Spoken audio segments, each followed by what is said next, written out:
first speaker this morning is Laura Brown-Lavoie. She's a spoken word poet and a youth writing mentor from Providence, Rhode Island. She's also a nationally published fiction and nonfiction writer who's received awards for her work. I think it's really cool that she was the 2011 Providence Grand Slam champion and had the opportunity to perform on the final stage of the National Poetry Slam, where she and her teammates took third. When she isn't writing, Laura works as an urban farmer, growing food on 2 vacant lots in Providence and selling the produce to her neighbors at Armory Park Farmers Market and also to local restaurants. Laura is committed to spoken word performance as a means of fostering creative community in a culture where too often people are isolated from each other in favor of screens, glowing screens. Laura's mom is an English teacher, her dad a storyteller, and she takes any opportunity she can to be in rooms full of people where beautiful things are being said out loud. So speaking out loud, I give you Laura Brown-Lavoie. Today, in the spirit of innovation, I shall, for the first time ever, publicly unveil my greatest invention thus far. My pen tool. Let's get a close-up here. It's basically a carabiner that hooks on your belt loop, attached to a piece of string that's scotch taped to a generic ballpoint pen. Simple, sleek. Do you ever pull on your work pants at dawn, jam a pen in your back pocket, hop on your bike trying to get to the farm to beat the midday heat, and while you're riding you come up with a great idea for a poem, but you hit a pothole, and when you stop at a red light and reach for your pen, it's gone? Not anymore, folks. Do you ever have an endless row of green beans to pick and a freaking Justin Bieber song stuck in your head, and you're like, think about something else, think about something else. So of course you think about your ex-boyfriend and how alone you are, which eventually brings you back around to what Wendell Berry wrote about the androgyny of the farmer, how we're always in a sexual dance with the earth and switching roles. In the springtime, we plant the seeds and she receives them. Later, the field is full of beans and we are the receiver. And there's something erotic about it, the smell of cilantro that lingers on your fingers long after picking time. And you convince yourself you're not actually so alone out here in the field. And when you get to the end of the row with your bucket full of beans, you've got the beginning of a hell of a poem. But you've been crouching and standing up for like an hour by now, and when you reach for your pen, it's gone. Oh, not anymore, folks. The pen tool, I'm telling you. In fact, I was wearing my pen tool when I had that last train of thought about the farmer's sexual dance with the earth. And so I pulled it out and wrote down a few notes, and when I got home, I wrote the poem. And here it is. Put up a picture of my farm for this poem. There we go. It's a little sprint. It looks bigger. Okay. The poem is called 10 Sightings of a Wild Creature at Large in Our Fair City. 1. Awoo! Full moon, springtime cruising under the mall. No helmet this once. No hair tie, hair flying and bare thighs blurred along the river. Eating green lights for dinner, or leaping potholes, not stopping till the top of the Point Street Bridge. My one stop sign, the full moon. Awoo! Tomorrow we'll plant roots. 2.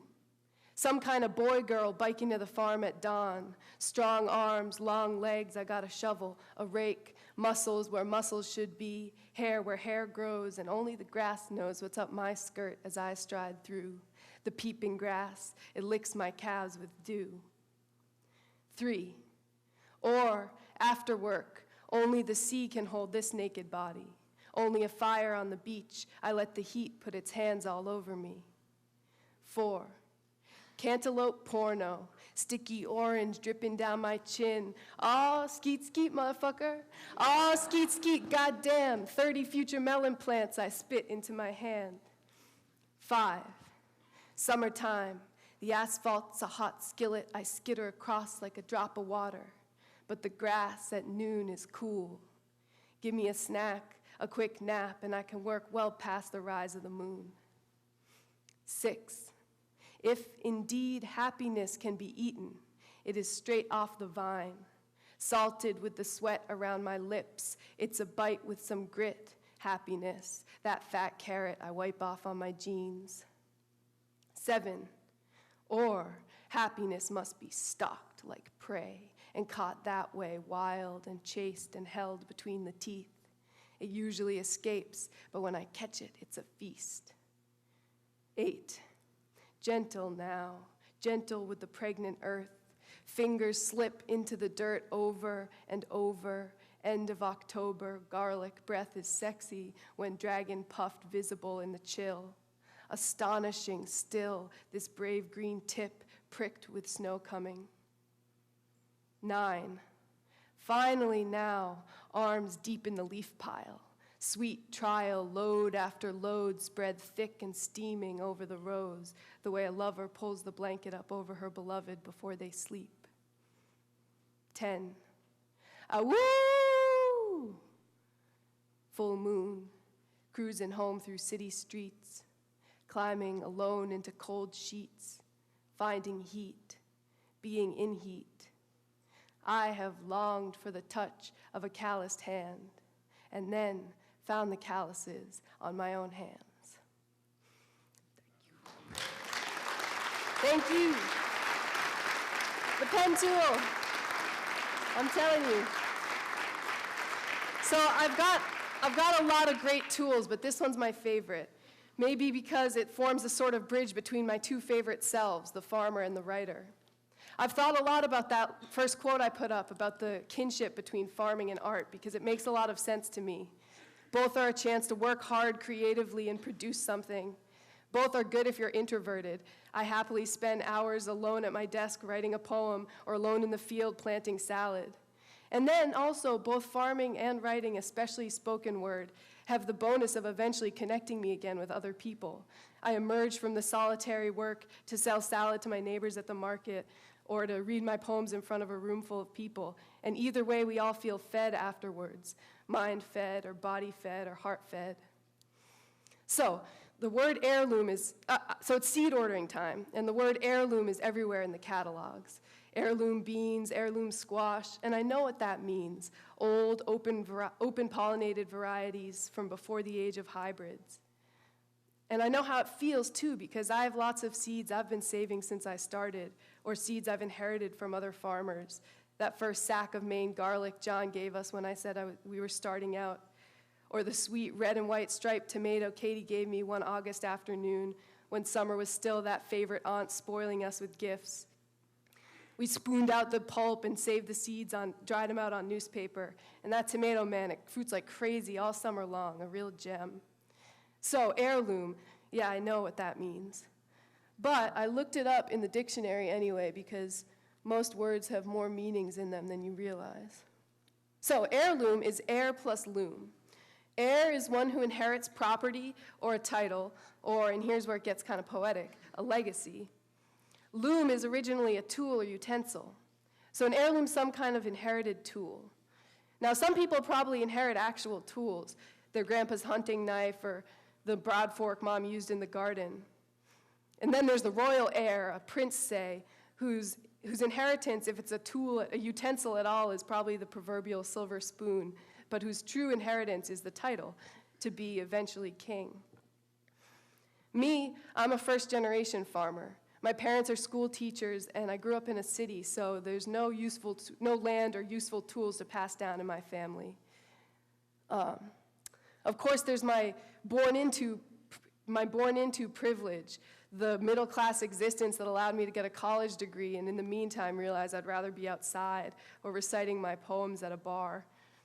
This privilege, along with my native English and white skin, are heirlooms particularly palpable in the city, growing food in the city, where there's scores of recent immigrants who are farmers back home and who grow amazing food in community gardens and vacant lots around Providence, but don't have as easy access to the customers and chefs that I've gotten to by talking.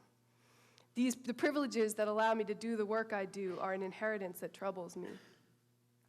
But tucked inside the word heirloom is an idea bigger than property or privilege. It's that third kind of heir, the heir of a legacy. Because as farmers, we're not just stewards of the land, we're stewards of a culture a counterculture, I dare say, and agriculture in the cold face of agribusiness. And as artists, too, we're heirs to something old and human, especially in the spoken word. From my mentor farmers in the field and from my dearest poets, I've inherited converging legacies. The legacy of growing food on a human scale, the legacy of the oral tradition, a reverence for nature, a reverence for beauty. These two legacies have long been intertwined. It goes way back to when domesticated plants and animals first allowed previously nomadic peoples to stay put and start accumulating beautiful goods and improve their craft. So when I turn my farm into a classroom, when there are 20 kindergartners squealing around my worm bin as I plop wriggling knots of red worms into their fat little hands, or when I host the youth poetry slam and I see a high school student read her own poem into the microphone for the first time, that, I think, is my heirloom, alive, alive before me. Of course, sometimes I have to be realistic. My two favorite things to do are grow vegetables and write poems, so obviously there's not going to be a lot of fancy stuff left over when I die. My heirlooms are alive, I say, and then it's time to pay my rent, and capitalism comes crashing back to interrupt this pastoral version of myself. What do you do? Asked the dental hygienist, pulling her little mirror out of my mouth. And I have to decide whether she's asking what I do for passion or for cash. So I choose passion and say, I'm a farmer and a writer. A farmer, she says. Whoa, where's your farm? Here, I say, in Providence. In the city? Yeah, on a vacant lot near the armory. A vacant lot, huh? Her voice is full of ... dots. And you're a writer? Like stories? Stories, yeah, I say, and poems. And we both know that either I'm really good, or I have a trust fund, or there's something I'm not telling her. So I explain that I also wait tables a couple nights a week and do other odd jobs and thus become intelligible. She asks me what restaurant I work at, and I tell her, and she says, oh yeah, I went there for Valentine's Day last year. And then she goes back to cleaning my teeth, which, by the way, is not all of who she is, but it's what she does. What do you do? A terrible question for any of us trying to do what we love, but subject still to the schizophrenic nature of subsistence in this economy. I wish I had a business card because they seem so convenient. What do you do? Oh, here, let me give you my card. But I don't know what I'd put on a business card because they're so small. Instead of a business card, I need like a business cube, so I'd have 6 sides for everything I do to make ends meet. It'd be like Laura Brown-Lavoie, urban farmer, and then spoken word poet, storyteller. This side I'd say waitress, and I'm an SAT tutor. I got a secret sourdough bread business. Sometimes I'm a live model for a local drawing class. Yeah, a business cube, my next great invention. Because farmers, man, artists, we're always hustling. City farmers definitely, and country farmers too, especially us farmers who don't use chemicals, because it's hard to make a living just selling vegetables or milk or meat. So maybe you also sell salsas or jams, or you teach workshops at your farm, or you've got a corn maze or a bed and breakfast, or a bunch of antiques for sale in your barn. It's an art, this life, a practical art, to make farmer what you do and to make a living too. It's not prepackaged, that's for sure. It's a life built from scratch. It's a quilt sewn from scraps, but that quilt, that's your heirloom, that's your legacy. I really believe it. The legacy that we build when we make possible a life where we feed ourselves and our neighbors, where we express ourselves and appreciate each other's self-expression. Because if it's up to Monsanto and Dow, we'll all just be clocking in and clocking out. There's no poetry slams or farm stands in the corporate business plan.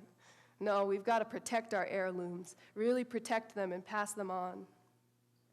Last month in Mexico, farmers staged a hunger strike in defense of their corn, a hunger strike, to protest the chemical companies, Monsanto, Dow, and DuPont, trying to get permission to plant millions of acres of GMO corn in northern Mexico. One of the farmers came on the radio and said, "We believe that the only relation we as the growers have with Mother Earth are the natural seeds. We have to remember that Mexico has 60 distinct varieties of corn that we've cultivated over the last 10,000 years. And with this, we have fed the world. It is a struggle for the life and health of our country." Now that's heirloom at its most complex. Heirloom, the seeds, yes, but also the legacy. An assertion of peasant power in the face of, assertion of peasant power and its locus in the seed. An assertion of local power in the face of colonial greed, corn as heritage literally passed from one generation to the next. And maybe here in New England, we aren't on hunger strike to protect our seeds yet. But we each are preserving a heritage on our own farms in our own ways, either through saving seed or rich soil or good practices, good tools, and good stories. Now, I'm pretty young. I don't have my own house. The only thing I drive is my bike. But all this talk of heirlooms has me feeling kind of rich. In July, I'm rich in raspberries. I'm loaded with garlic. And every morning when I holster my pen, it's like going to the ATM. I could buy the whole city. That skyscraper, I could put it in my next poem. So, between my farm and my pen, I'm feeling rich. And I did what all rich people do.